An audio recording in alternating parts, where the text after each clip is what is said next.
Bonjour à tous! Donc aujourd'hui, je vais vous raconter l'histoire de ce phare qui est réputé être maudit.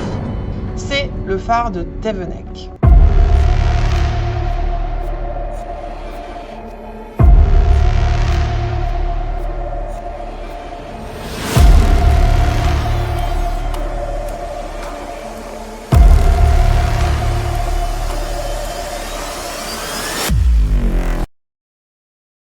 Le phare de Tevennec est situé à la pointe occidentale de la Bretagne, dans le département du Finistère, dans la partie nord du Raz de Seine, au large de la pointe du Van.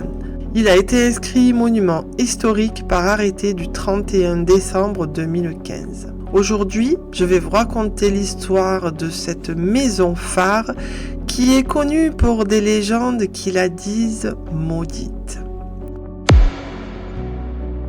Alors tout commence dans les années 1870 avec la construction de ce phare qui va avoir une mission très particulière, celle de sécuriser un endroit qui est très dangereux pour les bateaux. En effet, les courants ils sont tellement violents qu'il y a déjà eu beaucoup d'accidents et des naufragés avec des morts sur ce rocher. Donc autant dire que la construction de ce phare est vraiment plus que nécessaire. Alors on débute les travaux en 1869, le phare en lui-même va faire 11 mètres de haut et 2,40 m de large.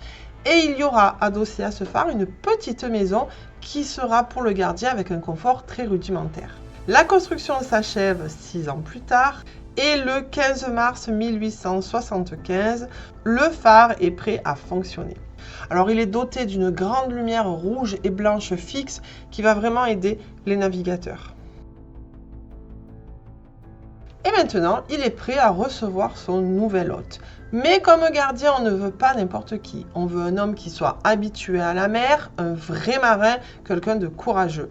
Et on nomme Henri Guézenec. C'est un vrai marin, il a été marin pendant plusieurs années et il est courageux et volontaire. Et il n'est pas peu fier d'avoir été choisi pour entretenir le phare.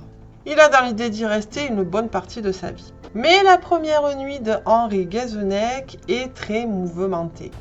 Le vent et l'écume est venu se fracasser contre les rochers dans un bruit assourdissant et à cela s'ajoute la pluie qui s'est fracassée contre les fenêtres toute la nuit. Donc autant dire que Henri Guézenec a passé une très mauvaise nuit. Mais il se dit qu'il va falloir qu'il s'y habitue puisque ça va devenir son quotidien pendant plusieurs années.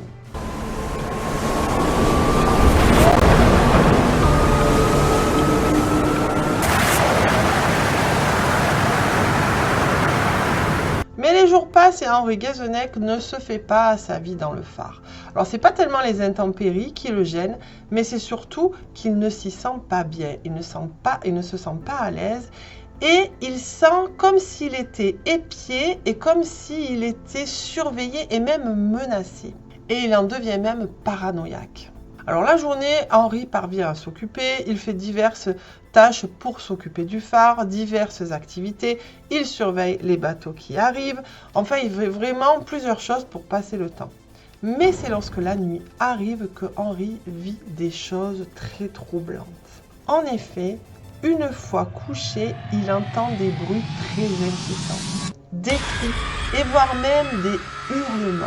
Henri n'arrive plus à trouver le sommeil. Maintenant, tous ces hurlements se font également entendre le jour. Henri se souvient bien que les ouvriers du chantier qui avaient construit le phare avaient relaté avoir entendu des bruits, des cris et des hurlements.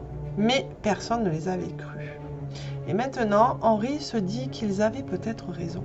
Désormais, les cris se font entendre jour et nuit, mais c'est surtout la nuit que les cris se font entendre de plus en plus fort, et particulièrement une voix qui lui parle en breton et qui lui dit « Kerskuit, à ma flag », ce qui veut dire en breton « Va-t'en, ici c'est chez moi ».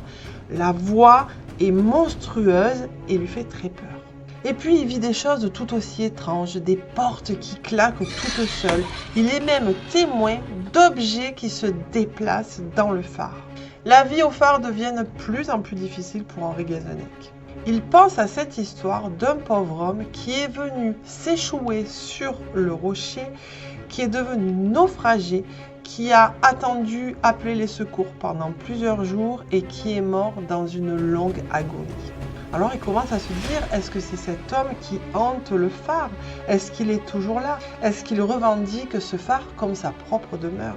Veut-il faire fuir Henri ou peut-être le tuer à petit feu? Henri, l'homme courageux et joyeux, a laissé place à un homme angoissé qui reste prostré des heures à ne plus bouger. Et il ne supporte plus les cris et les hurlements et Henri en vient même à se frapper la tête contre les murs.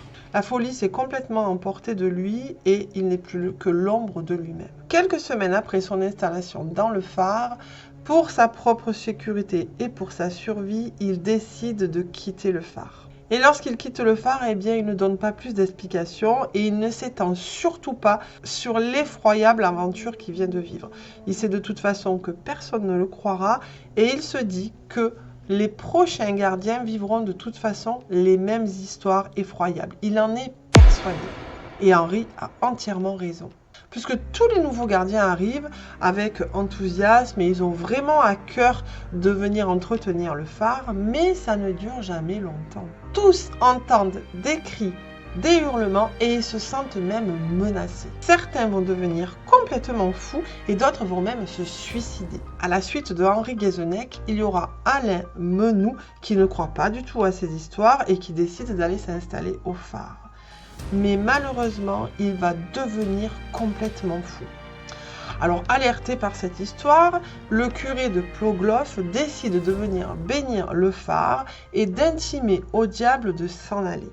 Mais en vain, ça ne change pas grand-chose et l'atmosphère du phare est trop chargée. Il y a trop de morts et de naufragés qui ont été tués sur ce rocher. Il y a déjà beaucoup de gardiens qui se sont succédés, mais il y a un autre homme du nom de Millénaire qui décide de s'installer au phare. Mais il meurt quelque temps après sans qu'on ait pu lui porter secours. Il y a aussi le cas de Alexis Carbiriou de Conqueret qui meurt dans les bras de son compagnon sans plus d'explication.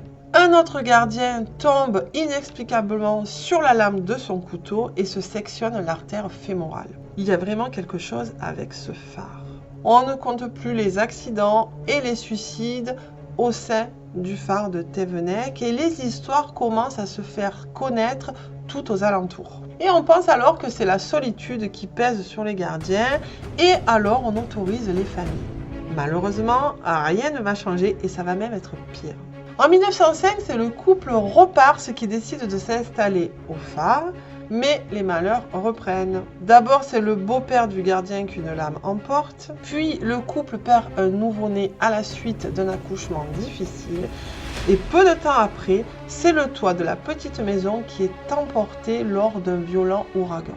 Et les malheurs continuent à se succéder au sein de ce phare. Quelque temps après, le corps d'un gardien y sera découvert, découpé en morceaux par sa propre femme.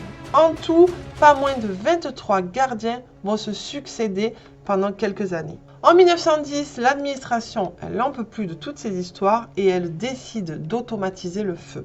Et aujourd'hui, le phare de Thévenec, avec toutes ses voix et ses hurlements, fait encore beaucoup parler de lui. Et voilà les amis, j'espère que cette histoire du phare de Thévenec vous aura plu. Mettez-moi plein de pouces bleus. Je vous invite aussi à vous abonner à la page si ce n'est pas déjà fait, d'activer la petite cloche pour ne pas rater les prochaines vidéos. Et moi, je vous dis à très bientôt. Bisous à tous!